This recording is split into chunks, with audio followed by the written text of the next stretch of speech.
મહારાષ્ટ્રના ઔરંગાબાદના ખુલદાબાદના મદ્રેસામાં આલિમ બનવા ગયેલા સુરતના ભેસ્તાન વિસ્તારના 16 વર્ષીય તરુણને અને વિદ્યાર્થીઓ દ્વારા મારવામાં આવતો હોવાનો વિડીયો સામે આવ્યો છે. મહારાષ્ટ્રના ઔરંગાબાદના ખુલદાબાદના મદ્રેસામાં આલિમ બનવા ગયેલા સુરતના ભેસ્તાન વિસ્તારના 16 વર્ષીય તરુણને અન્ય વિદ્યાર્થીઓ દ્વારા મારવામાં આવતો હોવાનો વિડીયો સામે આવ્યો હતો. ઘડિયાળ ચોરીની શંકામાં તાલિબાની સજા આપવામાં આવી હોવાનું સામે આવ્યું હતું. આ અંગે તરુણના પિતાએ જણાવ્યું હતું કે આ વિડીયો અમને તેના કોઈ મિત્રે ચોરી છુપીથી બનાવીને મોકલ્યો હતો. ત્યાં ગયા બાદ અન્ય બાળક સાથે આવું ન બને તે માટે કાર્યવાહી કરવી જોઈએ. આ વિડીયો જે સામે આવેલો છે, આ વિડીયો ઔરંગાબાદ જિલ્લાથી ખુલદાબાદ ગામ કરીને ત્યાં એક મદ્રસા છે દારૂલ ઉલ્મ, ત્યાંનો વિડીયો છે.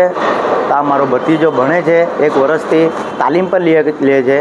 બાકી આ વિડીયો જ્યારે મને આવ્યો તો આ વારદાત 4 દિવસ પહેલાંની છે. તો તાનો એક કોઈ વિદ્યાર્થી ભણતો વિદ્યાર્થીએ જ આ ચોરી છુપેથી વિડીયો બનાવીને અમને મોકલેલો છે. તો અમને ખબર પડી કે અમારા છોકરા હાથે આવું બનાવ બન્યું છે. તો અમે ત્યાં ફોન કરીને પૂછ્યું મોલી સાહેબ, તો મોલી સાહેબે કીધું કે ભાઈ ગલતી થઈ ગઈ છે, અમારાથી હવેથી આવું નહીં થશે, તમે જે કંઈ પણ વિડીયો આવ્યો હશે એને ડિલીટ કરી દેજો, એનાથી મદ્રસાનું નામ બદનામ થશે. તમે તો હા તો પાડી દીધી. બાકી અમે કીધું કે અમે અમારા છોકરાને લેવા આવતા છે, તમે કંઈ કરતા નહીં એને ત્યાં સુધી અમે કાલે ત્યાં પહોંચી જઈશું. તો એ પણ અમને કીધું કે તમે આવી જાઓ. ઔરંગાબાદ પોલીસ સાથે વાત કરી હતી. ખુલદાબાદ પોલીસ સ્ટેશને અમે કોલ કર્યો હતો નંબર લઈને, ઔરંગાબાદના જે ગામ છે ત્યાંનું.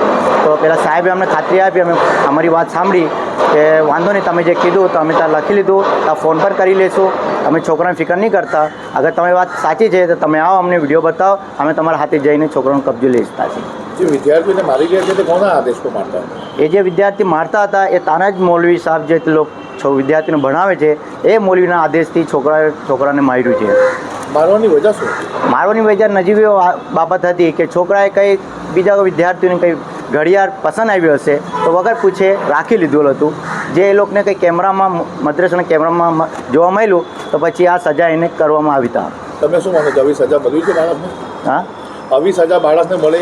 આ સજા જ નહીં, આ તો હિટલર સજા કહેવાય. અને આનાથી છોકરાનો માનસિક સંતુલન ખોવાઈ જશે. આવું જ બધા મદ્રસામાં થશે. તો મારું ખાલી જાણ કરવાનો સંદેશ આટલું જ છે કે મારા જે છોકરા હાથે થયું, જે બીજા કોઈ વિદ્યાર્થી યા છોકરા હાથે નહીં થાય, એને આ વસ્તુને જાહેર કરવાની મારી ફરજ છે.